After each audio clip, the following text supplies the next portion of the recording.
자, 2023 수능 대비 한국사 정밀 타격. 오늘은 구석기 시대부터 조선 후기까지 살펴보겠습니다. 한국사 공략집에서 시작합니다.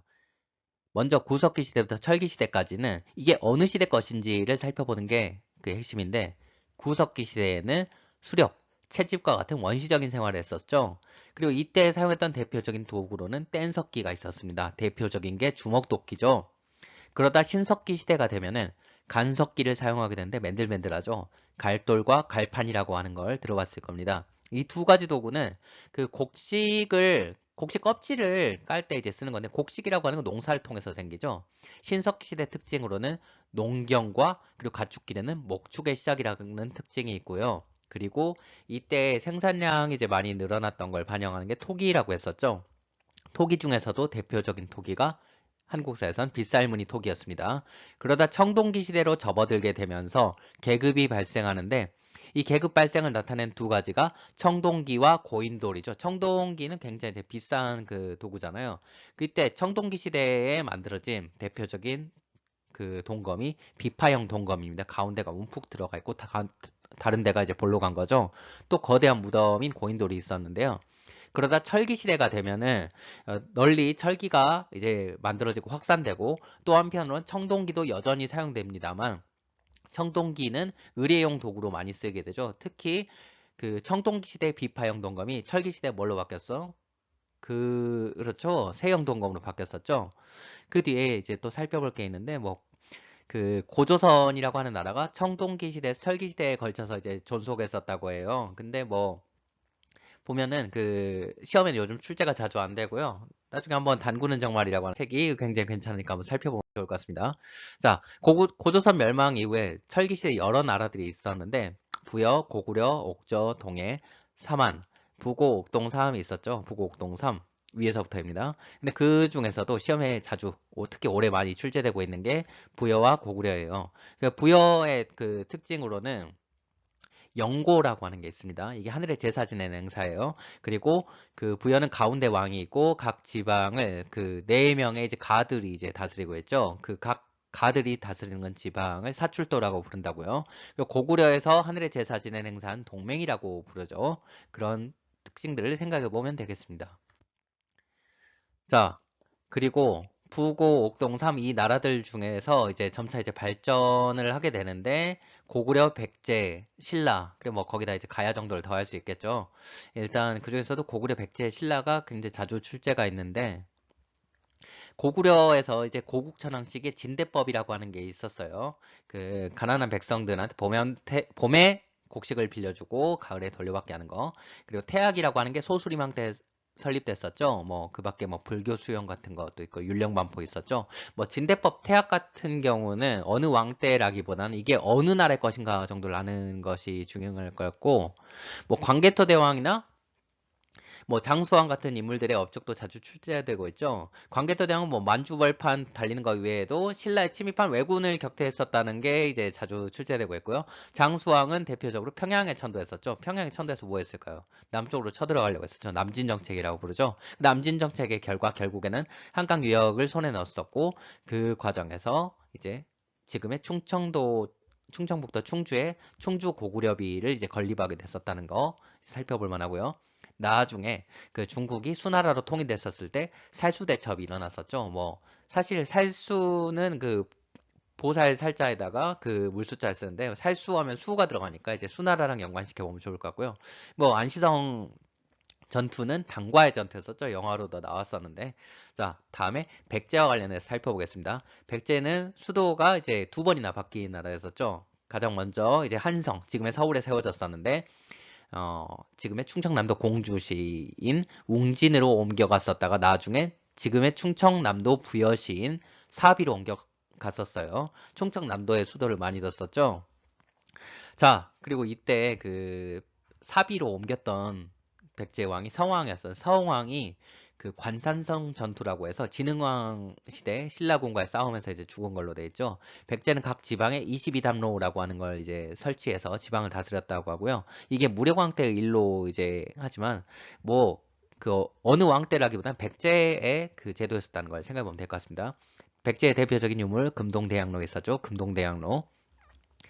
다음으로 신라 살펴보겠습니다. 신라 뭐 유명하죠? 골품, 진골, 뭐 성골 해가지고 육두품, 뭐 오두품, 사두품, 삼두품, 이두품, 일두품까지 골품제가 있었는데 골품제는 원래 그 신라가 그 커다란 그 고대 국가로 발전하기 전에 각 그 부족에 있었던 지배층들이 그 신라 왕 밑에 귀족으로 되면서 그들한테 등급을 부여했었던 거죠. 센 놈일수록 그 높은 그 등급을 부여받았었겠죠.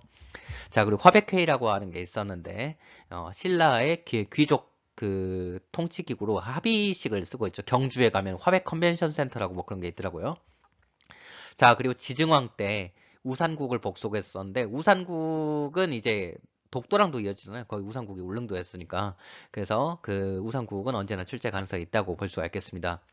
자, 그리고 신라는 그 가야를 이제 쳐부수게 되는데 가장 먼저 금관가야, 나중에 대가야를 이제 병합하게 됩니다.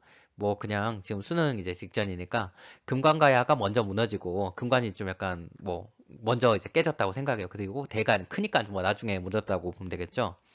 그리고 신라는 그 백제와 고구려를 쳐부수기 위해서 당나라와 연합을 하게 되죠. 그래서 나당 연합군이 결성돼서 백제를 먼저 멸망시켰는데 백제 부흥운동이 일어나게 됐지만 다 이제 그 실패했었죠. 그 다음에 고구려를 멸망시켰습니다. 고구려 멸망시키면서 삼국통일 됐었죠. 다만 고구려 멸망 뒤에서도 일정 기간 고구려 부흥운동 이제 일어났었는데요. 이거 역시 실패로 얻어가죠. 그 이후에 당나라가 그 백제와 고구려뿐만 아니라 신라까지도 그 지배하려고 하는 계획을 이제 꾸미게 되는데 여기에 맞서 신라가 벌인 전쟁이 나당 전쟁이었었는데 나당 전쟁의 대표적인 전투로 매소성 전투와 기벌포 전투가 있습니다. 이 두 전투를 통해 가지고 그 한반도에 들어와 있던 당군들을 몰아내서 삼국 통일의 완성은 사실은 그 나당 전쟁 이후로 보고 있는 게 맞죠. 자, 아무튼 신라는 삼국을 통일했어요. 그 통일신라의 특징 중에 하나로 일단 그 정치 제도로는 구주 오소경이 있었죠. 그 각 지방을 뭘로 나눴으면 구주 9개의 주로 나누고 그리고 지방에 이제 그 중요한 도시에 오소경을 설치했었는데 특히 아까 그 고구려 장수왕 때 충주 고구려비 설치했었다잖아요. 충주에는 중원경이 있었다고 합니다. 수능에도 그 저기 모의평가에도 출제된 적이 있었죠. 그리고 신라 군사제도론 구서당 십정이라고 하는 게 있었어요. 이것도 이제 이게 통일 신라 거냐 아니면 발해 거냐 그걸 구분하는 정도로 나오니까 여러분들이 막 이건 그 어느 왕 때 거지 그런 거 신경 쓸 필요는 없을 것 같아요. 구서당은 중앙군이고 십정은 이제 지방군인데 왜 십정이냐면은 그 구주 중에서도 이제 한강묘가 가까운 한산주 즉 경기도 북부 쪽에는 이제 그 이정을 뒀었다고 해요. 일정이 아니라. 자, 그리고 신라의 지방 제도를 나타내는 것으로 신라 촌락문서가 있었다고 하고요. 신라가 이제 그 해적들 때려잡기 위해 장보고를 청해진 대사로 지금의 완도 쪽에 청해진 대사로 임명해서 이제 청해진 설치했었는데 각 지역에 이렇게 진을 설치했다는 것이 있죠. 그리고 왕권과 신권 관계로는 이제 집사부라고 하는 게 있어요. 집사부가 뭡니까? 그 왕권의 그 비서기구잖아. 해서 왕권이 셀 때는 같이 세지고 왕권이 약해질 때는 그 같이 약해진다는 거. 신권이 셀 때 집사부는 약해지고 신권이 약할 때 집사부는 세지고. 자, 그리고 그 통일신라에서는 이제 그 통일 이전이라든지 그리고 그 이럴 때 이제 노급을 지급했었어요. 귀족들한테 이제 그 봉급으로 지냈었던 일종의 그 땅이죠. 거기에 있는 사람들도 이제 거둘 수 있고. 근데 그 삼국통일 이후에 신문왕 때가 있었죠. 그 신문왕 때 노급을 폐지를 하게 됩니다. 노급을 폐지하는 뭐냐면 그 노급에 이제 땅뿐만 아니라 이제 노동력까지도 이제 그 징발할 수 있게 돼서 귀족 세력들이 커질 수 있으니까 왕이 이걸 억제하는 거죠. 자, 당연히 노급을 폐지하려면은 왕권이 세야겠죠. 그런데 신라 말기에는 왕권이 다시 약해지지 않습니까? 신라 말기에 왕권이 약해지면서 노급은 다시 부활해요. 왕권과 노급의 관계는 마치 시소와 관계와 같다는 걸. 자, 그리고 신라 말에 농민봉기가 굉장히 이제 활발했었고, 또 이제 호족 세력들이 등장했는데, 호족 중에 대표적인 게 왕건이 있었죠. 그리고 호족들이 각 지방에서 이제 설치니까, 그 호족들이 자기가 살고 있는 게 진짜 이제 명당이고, 이제 뭐 왕이 태어날 곳이다, 막 그런 식으로 이제 그, 어떻게 보면은, 선전을 해야 되는데, 그때 많이 활용됐던 게 풍수지리설이죠. 신라 말기에 유행했던 대표적인 사상입니다. 자, 신라의 그 신라는 이미 통일 이전에 법흥왕 때 불교를 받아들였었지만 통일 신라 시대에는 그 불교가 더욱더 이제 융성해졌었죠. 그 아무튼 살펴보겠습니다. 일단 통일 이전에 그 선덕여 왕대 황룡사 구축 목탑을 세웠었고, 그리고 통일 이후에 경주 불국사 석굴암 세워진 게 대표적이죠. 그리고 이제 신라가 이제 삼국통일 직전부터 이제 활동했었던 인물인데, 원효와 의상 같은 인물이 이제 대표적입니다. 원효 의상은 뭐 통일 이후에도 계속 활동했었어요. 그리고 통일 신라 시대의 인물로 해초가 있는데, 해초가 그 지금의 뭐 인도 지역을 갔다 온 여행기인 왕호 천축국전이 있습니다. 뭐 황룡사 구축목탑, 불국사, 석굴암, 원효, 의상, 해초, 통일 전이에요, 후에요 이렇게는 안 물어볼 거예요. 아마 이게 그 어느 나라와 관련됐는지, 이게 통일 신라냐 발해냐 뭐 그 정도 물어보는 걸로 나올 것 같아요. 그리고 유교는 나타낸 중에 임신서기석이 있습니다. 여기에 뭐 유교 경전 몇 개 읽자고 친구끼리 이제 약속한 그 내용이 담겨 있고요. 통일신라 시대에 설치된 유교 교육기관으로서 국학이라고 하는 게 있죠. 이것도 신문왕 때 이제 세워졌었습니다. 물론 그 신문왕 때라고 하는 걸 물어보진 않을까요? 자, 발해라고 하는 나라 있죠. 그 고조선 유민, 고조선이란다. 고구려 유민들이 세운 거잖아요. 고구려 유민 중에서 대조영이 세운 겁니다. 발해 영토 굉장히 넓었었죠. 5경 15부 62주라고 하는 그 지방 제도가 있었어요. 신라는 오소경이었었죠. 발해는 오경입니다. 다시 한번 신라는 오소경, 발해는 오경입니다. 뭐 아무튼 이렇게 수능 전이니까 한번 생각해 보죠. 신라가 어때요? 영토가 작았죠. 발해가 더 컸죠. 발해 오경입니다. 자, 그 발해의 유교 교육기관으로 주자감이라고 하는 게 있는데, 주자감이 그 모의고사에 나온 이유는 아무래도 그 당나라의 제도인 국자감 대신에 이제 주자감이라고 하는 독특한 용어를 써서 주자감이 이제 종종 출제가 되는 것 같아요. 발해는 또 뭐라고 불렸습니까? 당나라로부터 해동성국이라고 불렀었죠. 근데 이제 그 발해 북쪽에 있었던 그 거란족한테 결국 이제 멸망을 하게 되고요. 다음으로 아무튼 통일신라 발해 멸망하고 뭐 그 시점에 이제 후삼국 시대에 이제 이루어졌었죠. 뭐 태봉의 궁예라든지 후백제 견훤 다 이제 무찌르고 왕건이 태조 왕건이 그 후삼국을 통일했었죠. 태조 왕건은 그 궁예를 무찌르고 쿠데타로 고려를 이제 공고한 사람입니다. 수도를 자기 근거지였던 개경, 지금의 개성이죠, 북한에. 그리고 이제 후삼국을 통일했었는데, 후삼국을 통일하고 나서 이제 실시한 정책 중에 사신관 제도라는 게 있어요. 그 어느 그 지방 출신의 그 관리를 사신관으로 임명했었던 제도로 지방 통제를 위한 것이고, 기인 제도는 각 지방 유력한 호족들 자식들 이제 수도 와가지고 왕건 시중 들게 했었던 거죠. 일종의 인질 정책이었다고 볼 수 있겠죠. 또 이제 죽을 때 후녀 10조라고 하는 걸 남겼었잖아요. 후녀 10조. 최승로의 시무 10조, 28조는 태조 왕건 때가 아닙니다. 성종 때인데 왜 잘못 들어가 있는지 모르겠네요. 자, 시무 28조는 언제입니까? 광종 뒤에 성종입니다. 광종 뒤에 성종. 자, 시무 28조는 아닙니다. 자, 다음으로 태조 왕건 이후에 이제 대표적인 왕 중에 이제 광종인데, 광종이 또 이제 그 많이 나온 이유는 뭐냐면은 그 과거제를 실시했었어요. 중국 그 후주라고 하는 나라에서 건너온 쌍기라고 하는 인물이 있었는데, 이 인물의 건의에 따라서 과거제를 실시했었고요. 그 귀족 세력을 견제하기 위해 가지고 노비 안건법이라고 하는 걸 실시했습니다. 왕건은 이제 그 개국 초기니까 호족들 눈치를 굉장히 많이 봤었는데, 노비 양건법 호족들의 이제 그 노비들을 그 양민으로 풀어주는 정책이어가지고 호족들을 굉장히 때려잡던 그 강원 왕권 시기의 이제 일이었었죠. 그 광종 이후에 대표적인 그 왕이 성종이던 성종 때 뭐가 있었다고요? 시무 28조가 있었던 거죠. 자, 아무튼 그리고 그 뒤에 고려 주변 민족들 중에서 거란과 여진이라고 하는 게 있었는데, 거란 여진에 관련해 가지고는 여러분들 그 영화 신과 함께 보면은 이제 신과 함께 2 보면은 거란 여진족과의 고려와의 관계가 어느 정도 조금 언급되기도 하죠. 먼저 고려가 초반부터 이제 싸운 그 민족이 거란이었었죠.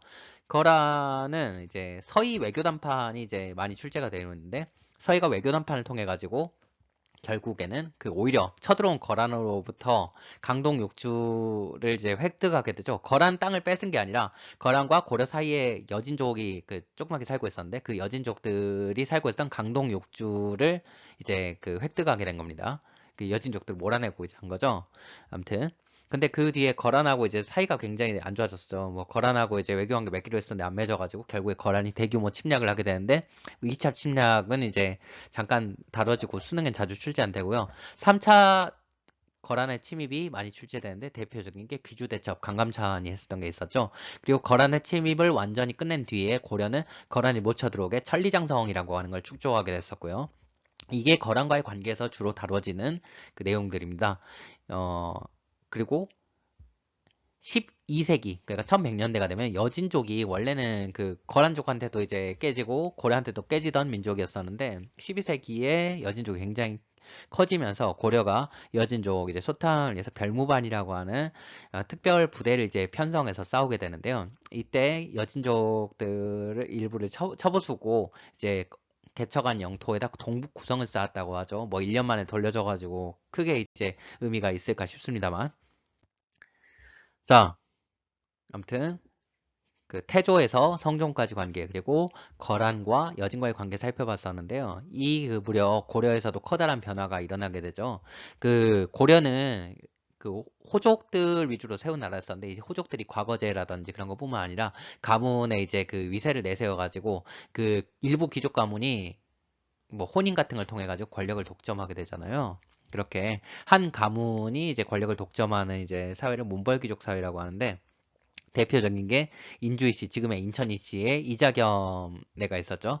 이자겸이 그 자기 이제 외손자를 몰아내고 왕의 자리까지도 이제 차지하려고 했었던 그 이자겸의 난이 있었는데 이자겸의 난은 굉장히 이제 왕권이 약해진 상황을 보여주는 거죠. 왕이 하도 이제 그 왕권이 약해지니까 왕의 위세를 좀 약간 세워보겠다고 하다가 그 과정에서 그 묘청이라고 하는 승려를 통해서 이제 서경천도 운동에 이제 그 뭐 서경천도 운동에 이제 그 뭔가 마음이 가게 되죠.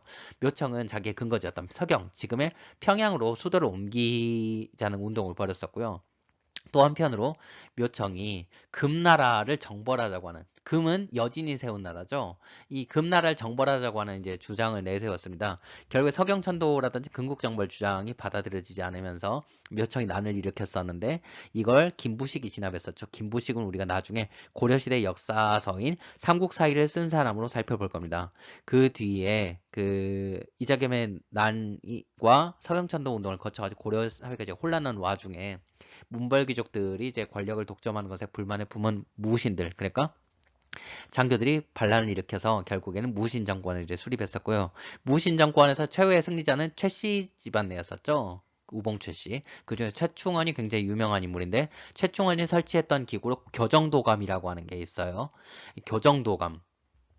그 최씨 정권의 반대파들을 때려잡기 위한 기구였었죠. 그 이 시기에는 어떻게 보면 사회 혼란하던 시기였었고 뭐 천민들이 출세하는 경우도 굉장히 많았었기 때문에 하층민들의 저항 활동이 굉장히 활발했었는데 대표적으로 망이망소의 난이나 만적의 난이 바로 이 무신 정권 시기에 일어난 하층민들의 난이라 할 수 있습니다. 자, 무신정권 시기에 뭐 어떤 일이 있었습니까? 굉장히 큰 일들 많이 있었지만 몽골이 쳐들어왔었죠. 몽골이 쳐들어온 이유는 당연히 그 몽골 사신이 그 고려 국경지대에서 피살당했는데 그 고려가 죽였지 하면서 몽골이 쳐들어왔었는데 고려가 이제 몽골하고 상대가 안 되니까 결국에는 그 수도를 개경에서 강화도로 옮겼었죠. 그 몽골하고 항전하는 과정에서 그 원래 이제 초조대장경이라고 대장경이 싸그리 타버려가지고 그거를 이제 다시 만들겠다고 팔만대장경이라고 하는 거 새로 찍어냈었죠. 지금의 그 경남 합천 해인사에 있는 그 팔만대장경입니다. 자, 그리고 몽골과의 전투 과정에서 있었던 대표적인 게 충주성 전투가 있었어요. 충주 자주 나오죠. 이제 충주 고구려비에다가 그 구주 오소경 중에 하나였었고 이번에도 나왔었죠. 자, 결국에는 몽골에 항복하게 되면서 개경으로 수도가 돌아오게 되죠. 환도를 하게 되는데 여기에 저항했었던 그 이들이 삼별초였었죠. 삼별초는 그 개경을 탈출해서 진도 찍고 이제 제주까지 내려가서 항전하게 된 제주에서 최후의 항전을 이제 벌였었다고 하죠. 자, 몽골에 결국에는 고려가 항복하게 되는데 그 몽골이 중간에 이름을 이제 원으로 바꾸게 되죠. 그리고 그 한 100여 년 정도 몽골의 이제 원의 지배하에 있다가 공민왕 때가 되면 반원개혁 운동을 이제 펼치게 됐어요. 반원개혁 운동으로 대표적인 사례가 그 몽골의 이제 통치기구 일부였었던 그 정동행성 이문소라고 하는 걸 폐지한 것과 몽골이 직접 지배를 하고 있었던 지금의 그 한반도 이제 동북 지역에 있었던 쌍성 총관부를 이제 공격해서 이제 빼앗게 됐었죠. 이때 이성계의 집안이 원래 이제 그 친원파였었다가 이제 고려로 이제 귀순하게 됐었죠. 자, 그리고 신돈이라고 하는 승려를 등용해서 그 당시 지배층들이었던 권문세족들이 함부로 빼앗은 노비와 토지를 원래대로 원상복구하는 기구인 전민변정도감을 이제 설치했었죠. 그 전민변정도감 이외에도 그 공민왕의 대표적인 업적이 성균관을 설치했다는 게 있어요. 성균관, 지금 이 성균관이라는 명칭은 조선시대로도 이어지는 거죠. 자, 고려의 경제와 사회에 대해서 살펴보겠습니다. 경제적으로 봤을 땐 이게 이제 고려는 일단 그 관리들의 이제 그 월급을 위해서 전시과 제도라고 하는 걸 운영했었고요. 지방은 5개의 도와 동계와 북계라고 하는 두 가지 이제 그 국경지대를 뒀어요. 그리고 그 각 지방에는 지방관이 파괴되는 주현과 파견되지 않은 속현이 존재했었다는 거. 역사서로는 삼국사기, 아까 묘청에 난 진압했던 김부식이 쓴 삼국사기가 있었고요. 몽골과의 전쟁이 끝난 뒤에 그 단군 이야기 같은 게 이제 다뤄지고 있는 삼국유사가죠. 뭐 한국을 빛낸 백명 위인들의 삼국유사 이런 있잖아요. 자, 불교에서는 또 백명 위인들의 의천 천태종 있죠. 의천 천태종. 그리고 진우국사 조계종이 그 가사 속에 나오는데 진울이 이끌었었던 그 불교 수행 단체가 있어요. 그 수선사라고 하는 그 단체를 만들어 가지고 당시 이제 부패한 불교를 이제 다시 일으키려고 했었던 그 인물입니다. 자, 드디어 조선으로 넘어왔습니다. 그 조선 왕조에서 전기의 왕들을 살펴볼 건데요. 태조 이성계 같은 경우는 고려 시대 그 우왕이 있었죠. 그 공민왕 죽은 뒤에 그 우왕 때 명나라와의 전쟁을 이제 벌이려고 그 유동정벌을 이제 추진했을 때 최영 우왕이었었는데 여기서 군대를 돌렸었죠. 위화도 해군이라 불리는 사건입니다. 한국사에서 굉장히 중요한 쿠데타 중에 하나죠. 위화도 해군으로 권력을 장악한 이성계는 당시 이제 자신을 따르는 신진 사대부들과 함께 과전법을 실시해서 권문세족들의 이제 그 토지를 빼앗고 새로 이제 자신의 지지자들에게 나눠주게 됐었는데 이걸 바탕으로 조선을 건국하게 되죠. 몇 년이었죠? 1392년 수도는 지금의 서울인 한양입니다. 자, 태조 이성계의 아들 중에서 굉장히 야심만만한 아들이 이방원이었었죠. 이 이방원이 태종으로 즉위하게 되는데 태종은 굉장히 왕권이 센 왕이었었다고 하죠. 육조직계제를 실시했었습니다. 그 왕 밑에 의정부가 있고 의정부 밑에 이제 육조가 있는데 의정부 얘기 안 듣고 바로 이제 육조와 왕이 직접 소통하게 한 것이죠. 왕권이 굉장히 센 왕 때 육조직계제가 등장하게 되는데 나중에 그 세종의 아들 중에 한 명이었던 세조 때 육조직계제가 또 실시돼요. 아무튼 태종이 죽고 나서 태종이 살아있을 때 이제 세종에게 이제 권력을 넘겨주게 되는데 이 세종은 뭐 의정부 서사제라고 하나 실시하게 돼요. 아버지 때는 육조랑 왕이 직접 소통했었는데 세종은 그래도 뭐 좀 약간 어진 이미지가 있잖아요. 그 의정부랑 굉장히 그 협조적인 그 원로 대신들하고 협조적인 모습을 보여줍니다. 왕권과 신권의 조화라고 많이 얘기를 되죠. 뭐 누구나 다 아는 후민정음 한글 만든 거 그리고 국경지대에 그 사군 육진을 개척해 여진족 내쫓고 그리고 동쪽으로는 일본의 그 대마도 있죠. 스시마 정벌을 했었던 왕입니다. 그러다가 이제 세종이 그 아들한테 왕이 물려줬습니다. 아들이 얼마 못 살고 손자한테 넘어갔었는데 손자인 단종을 몰아내고 왕이 된 사람이 세조였죠. 세조 왕권이 굉장히 이제 무시무시했던 왕으로 알려져 있죠. 육조직계제를 실시했었어요. 근데 세조의 이제 손자뻘 좀 되는 성종 때가 되면은 뭐 여러 가지 이제 그 정책들이 펼쳐지는데 이때 대표적인 게 원래 세조 때부터 시작되고 있었던 경국대전이 이때 완성이 돼서 반포대기에 이르렀습니다. 경국대전 성종 그리고 또 자기 이제 할아버지였던 그 세조 때 집현전 없었죠. 왜 집현전에서 약간 그 세조 측에 반대하는 사람들이 많아가지고 세조가 집현전을 완전히 없애버렸는데 성종은 집현전을 되살려버린 자기 할아버지를 그 골탕 먹이는 거나 다름없으니까 집현전 이름 대신에 홍문관이라고 하는 이름으로 집현전을 계승한 기구를 설치하게 됩니다. 홍문관, 우리 한국사 수업 시간에 뭐 삼사라고 하는 이름으로 많이 들어봤죠. 자, 그리고 성종 시기부터 본격적으로 이제 중앙정계에 진출하는 세력이 사림이 있었는데 사림이 중앙정계에 진출하는 과정에서 여러 번 피해를 했죠. 대표적인 사화가 있습니다. 그 중에서도 굉장히 기묘한 사화가 있었죠. 조광조가 겪은 기묘사화. 그 조광조라고 하는 인물을 살펴보면은 이 인물이 실시했던 대표적인 정책 중에 현량과가 그 모의고사에 올해 이제 출제되기도 했어요. 현량과는 쉽게 말하면은 지방 선비들이 과거같이 좀 약간 그 힘들고 번거로운 시험 말고 좀 약간 간소한 시험을 통해 가지고 등용하는 제도였는데 당연히 사림들을 끌어모으기 위한 제도였었죠. 자, 조광조 같은 사림들이 굉장히 많이 그 쫓겨났었지만 결국에는 사림들이 각 지방을 장악하게 됐는데 지방의 농민들을 통제하면서 향약이라고 하는 걸 보급했었죠. 유교 이제 그 질서에 따라서 각 지방 농민들을 이제 통제하게 되는 거. 정확히는 유교라고 하는 성리학이었었죠. 유교의 최종 단계가 성리학이니까요. 아, 향약이 보급됐던 그 조선의 각 지방은 조선은 몇 도였었죠? 그 왼손으로 비비고 오른손으로 비비고 했었어요. 그 8도입니다. 고려는 몇 도? 고려는 5도였었죠. 조선은 8도라고 하는 거. 혹시 이제 출제되게 될 경우에는 조선이 8도라는 걸 기억하는 게 좋습니다. 자, 조선이 처했던 대표적인 그 외란과 호란이라고 하는 게 있었죠. 외란, 일본의 침략이죠. 호란은 그 여진족, 나중에 이름 만주족으로 바꾸죠. 그 만주족의 침략했었죠. 아무튼 외란 살펴보겠습니다. 외란 이전에도 일본이 이제 여러 번 쳐들어왔었어요. 임진왜란 이전에 뭐 삼포해라는 거 있었잖아요. 자, 임진왜란 이전에 이미 왜구들의 침략이 많아지니까 조정에서는 그 왜구들의 대비하기 위해서 비변사라고 하는 걸 설치하게 되는데 결국에는 그 왜군이 대규모로 쳐들어온 게 1592년 조선의 건국 200주년을 맞이한 해인 그 해에 그 일본군이 대규모로 침공을 하게 되죠. 이게 임진왜란입니다. 대표적으로 뭐 굉장히 많이 깨졌죠. 이때 신립 장군이 탄금대에서 전투를 벌였었는데 이제 졌는데 또 충주가 나오죠. 탄금대. 혹시 이거 올해는 그 모의고사 때 굉장히 충주가 많이 났어요. 그래가지고 혹시 모의고사 때 또 충주가 수능 때 또 충주가 그건 한번 살펴봐야 되겠습니다. 그리고 또 올해 대표적인 게 뭐 임진왜란의 역전을 알리는 대표적인 전투이기도 하는데 뭐 영화 한산 나왔잖아요. 하다 보니까 혹시 그 한산 때문에 수능에 진짜 한산 나올까? 한산도 대체 나올까 하는 생각도 하고 있습니다.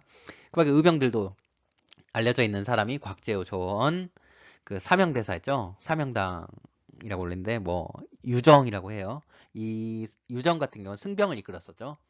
자, 외란 결국에는 일본 물러가서 이제 끝났어요. 근데 그 선조 뒤에 즉위했었던 광해군이 있었죠. 그 임진왜란 끝난 지 얼마 안 되는데 명나라랑 당시 여진족이 세운 후금이랑 치고받고 하니까 그 사이에서 중립외교를 펼쳤었죠. 근데 이게 문제가 돼서 인조 반정이 일어나가지고 광해군 쫓아나고 인조가 그 왕이 됐습니다. 자, 아무튼 광해군 때 대표적인 정책 중에 하나는 대동법이라고 하는 게 있는데 나중에 이제 살펴볼게요. 광해군 때 무슨 법이 있었다고요? 대동법이 있었다고요. 광해군 때 그리고 이 대동법을 통해 가지고 여러 가지 변화가 나타나게 되는데 대표적인 게 공인이 성장했었다는 게 있습니다. 대동법 공인성장. 아무튼 다시 이제 광해군 이후 인조로 넘어가겠습니다. 인조 시기에는 이제 서인이 집권했었어요. 광해군 때는 북인이었었는데 인조를 지지했던 서인들이 집권했습니다. 그 서인들이 친명배금 정책이라고 하는 걸 실시하잖아요. 명나라랑 친하고 후금을 배척하면서 후금이 한번 쳐들어왔어요. 정묘호란 일으켰었죠. 근데 나중에 이 얘네들이 그 조선이랑 원래 형제관계 맺어 지들이 형했었는데 자기들이 이제 청이라고 나라 이름 바꾸고 조선에 너희들이 신하가 되라라고 하고 자기들이 스스로 황제를 칭하면서 조선에선 두 명의 황제를 섬길 수 없다고 이제 거부를 했었죠. 청나라 그걸 틈 잡아서 쳐들어왔었는데 이걸 병자호란이라고 하죠. 병자호란은 뭐 영화, 뭐 소설로도 많이 유명한데 남한산성에서 결국엔 항복한 걸로 이제 잘 알려져 있죠. 굉장히 그 굴욕적으로 항복했었다고 하잖아요. 무릎 꿇고 이제 항복했었는데 임금이 그래서 이 병자호란 이후에 청나라에 복수하자고 하는 북벌론이 대두가 됐었는데 그 해보니까 게임이 안 되죠. 결국 청나라를 치는 게 굉장히 불가능한 일이라는 걸 깨닫고 나중에 청나라 차라리 배우자 북한론으로 변하게 됐었습니다. 자, 조선 후기 왕 중에서 대표적인 왕이 영조와 정조가 있었죠. 할아버지와 손자 관계인데 자, 영조 정조의 공통점으로는 탕평책을 실시한다는 게 있습니다. 그리고 영조 때 이제 그 제정했었던 게 균역법이라고 하는 게 있는데 당시 조세 공납역이라고 하는 이제 세 가지 이제 세금이 있었죠. 그중에서 군역 군대제를 대신한 그 세금을 군포를 걷었었는데 군포 2필에서 1필로 줄인 게 영조 때 균역법이었습니다. 누구 때 무슨 법이라고요? 영조 때 균역법이요. 그 정조 때도 역전이 탕평책을 실시했었는데 그 밖에 이제 왕실 도서관이자 그 연구소인 규장각이라고 하는 걸 설치했었고요. 왕이 이제 간단한 시험을 쳐서 이제 그 쓸만한 신하들을 가려내는 초계문신제라고 하는 거를 실시를 했었다는 거. 굉장히 연구를 이제 중시했었던 왕이었었죠. 자, 그리고 대표적으로 그 수원 사람들이 이제 정조를 거의 신처럼 모시는 이유가 있죠. 수원 화성을 쌓았기 때문에 지금이 유네스코 세계 문화유산이고 그 수원의 대표적인 랜드마크이기도 하죠. 그리고 장영영이라고 하는 그 호위기 이제 설치했었다는 거예요. 자, 독도와 간도에 대해서도 살펴보겠습니다. 독도는 일단은 그 신라 때 지중왕 때 우상국을 이사부가 정벌한 이후에 독도 그 우상국이 울릉도였고 이 울릉도에 딸려 있는 섬으로서 독도가 있었다고 했었죠. 그리고 그 이후로 이제 줄곧 우리나라가 여러 고지도라든지 그 기록 같은 걸 통해서 우리 땅이었다고 얘기를 하고 있고요. 그런데 그 러일 전쟁 때 일본이 불법 편입을 했었다고 하죠. 뭐 요즘에 시험에 직접 나오지 않지만 시마네형 고지라고 들어봤을 겁니다. 아무튼 러일 전쟁 때 일본이 불법으로 자국 영토로 편입을 했었다는 거. 해방 후에 다시 이제 돌아왔어요. 자, 그리고 간도가 있습니다. 간도는 이거 좀 약간 간도 우리 땅이라고 해야 되나요? 아무튼 간도에 조선인들이 굉장히 많이 건너와서 살고 있었어요. 그러니까 청나라랑 국경 분쟁 벌어져가지고 결국에는 조선이랑 청나라랑 그 국경 정하자에서 백두산 정계비라고 하는 걸 세웠는데 청나라랑 조선이랑 부르는 그 해석에 대해서 굉장히 서로 의견이 달라가지고 국경 충돌 벌어지고 있었는데 결국에는 나중에 그 일본이 청나라의 손을 들어주는 쪽으로 이제 그 조선의 외교권을 박탈한 상태에서 간도 협약이라고 하는 걸 맺고 간도를 청나라 땅으로 인정해 줬었죠. 자, 조선 후기 사회학 경제에 대해서 살펴보겠습니다. 농업에 대해서는 조선 후기, 그러니까 뭐 외란 호란 후에 그 모내기라고 하는 게 전국으로 확대됐어요. 원래는 그 모내기 함부로 못 하겠었어요. 그 비가 안 내리면 망하는 농사법이니까. 자, 근데 모내기법이 조선 후기에 전국으로 확대됐었고 담배, 인삼 같은 거 이제 상품 작물 많이 재배했었는데 여러분들도 이제 담배 같은 거는 이제 많이 펴본 그 나쁜 학생들은 이제 뭐 어떤 건지 알겠죠? 자, 상업에서는 상평통보가 발행했었는데 그 조선시대에 굉장히 많이 유통됐었던 구리로 만든 동전이었습니다. 자, 세금으로는 영정법이라는 게 있었어요. 인조 때 만든 건데 그 일단 토지세가 고정된 거였습니다. 자, 조선에 이제 토지세 뭐 이전에 보면은 뭐 그 풍년 들었을 때 뭐 흉년 들었을 때 해가지고 막 그 왔다 갔다 하잖아요. 그거를 이제 낮게 이제 그 고정을 정액제로 실시한 거고 그리고 광해군 때에 걸쳐가지고 거의 100년 가까이 이제 시간이 흐르는 동안 천천히 이제 전국적으로 확대된 대동법이라고 하는 세법이 있었어요. 이거는 그 조세 공납역이라고 하는 그 조선의 세금 제도 중에 공납이 있어서 특산물 바치는 거야. 그거를 이제 구하러 다니기 힘드니까 그냥 그 쌀로 거두게 하는데 그 쌀도 누가 거두냐 토지가 없는 사람 안 거둬도 되는 거고 토지가 있는 사람이 그 토지 보유한 그 토지 결수에 따라서 이제 세금을 부담시키는 거였었죠. 굉장히 대동법이 혁신적인 세금 제도였다고 이제 얘기를 하고 있어요. 그래 조선 후기에는 그 양반 수가 굉장히 증가했었죠. 뭐 인구 뭐 10%도 안 되는 양반들이 갑자기 뭐 그 70% 찍고 뭐 90% 찍고 이제 해버리고 여러분들 중에 어디 양반 아닌 사람들이 없죠. 아무튼 굉장히 이제 재밌는 현상입니다. 집중 탐구가 필요하죠. 자, 조선 후기에 또 이제 여러 가지 이제 그 소설들도 널리 퍼지게 됐었는데 춘향전이라고 들어봤었죠. 지금의 남원시를 먹여 살려주는 그 고전소설 춘향전. 이 춘향전과 같이 서민 문화가 이제 확산된 걸 이제 춘향전에서 볼 수 있고 뭐 신문지의 동요도 보여. 그런데 이제 조선 그 후기가 되면은 결국 이제 정조가 죽고 나서 세도 정치가 시작됐었잖아요. 세도는 한 집안에서 한 집안에서 이제 그 권력을 독점하는 겁니다. 안동 김씨, 풍양조 씨 이런 집안들이 있었는데, 자, 이 시기에 그 굉장히 그 어떻게 보면은 일부 가문이 권력을 독점하는 것도 있지만 그 지역에서 농민들 수탈도 굉장히 심했었고 또 일부 지역은 굉장히 지역 차별도 많이 받았었어요. 그 서북 쪽에는 평안도 쪽에 있었던 그 몰락 양반이었던 홍경래를 중심으로 그 평안도인들이 본격적인 이제 반란을 일으켰어요. 뭐 당시에 뭐 분홍에다가 거상에다가 이런 수많은 사람들이 이제 그 홍경래단 협력했었는데 결국에는 정부에서도 굉장히 대군을 동원해서 이제 여기를 토벌했었죠. 평안도 차별이 이제 원인이었다. 홍경래가 막 경문 읽어보면 막 그 저기 그 집안 뭐 머슴 그 양반집내 머슴들도 막 평안도 사람이라고 하지 않고 평안도 놈 이렇게 이제 한다고 해서 홍경래가 이제 상당히 이제 열이 뻗쳤다는 걸 이제 알 수가 있었고요. 또 이제 성경내 1811년, 1862년경에 이제 일어났던 경남 진주를 비롯해서 삼남지방을 중심으로 일어났던 임술농민 봉기가 있습니다. 삼정의 문란이 이제 대표적이죠. 삼정, 전정, 군정, 황곡이라고 해서 세 가지죠. 전정은 토지세, 군정은 그 군포, 군역, 그리고 환정은 환곡이었었죠. 자, 이 세 가지가 다 문제죠. 여기에 반발해서 일어났던 임술농민 봉기입니다. 무슨 봉기요? 임술농민 봉기. 뭐가 문제였을 때죠? 삼정의 문란이 문제였을 때죠. 그 이 삼정의 문란을 해결하기 위해서 정부에서 설치한 기구 삼정이정청입니다. 무슨 청이죠? 삼정이정청. 삼정의 문란을 해결한다 해서. 자, 그 이후에 대원군이 등장을 하게 되는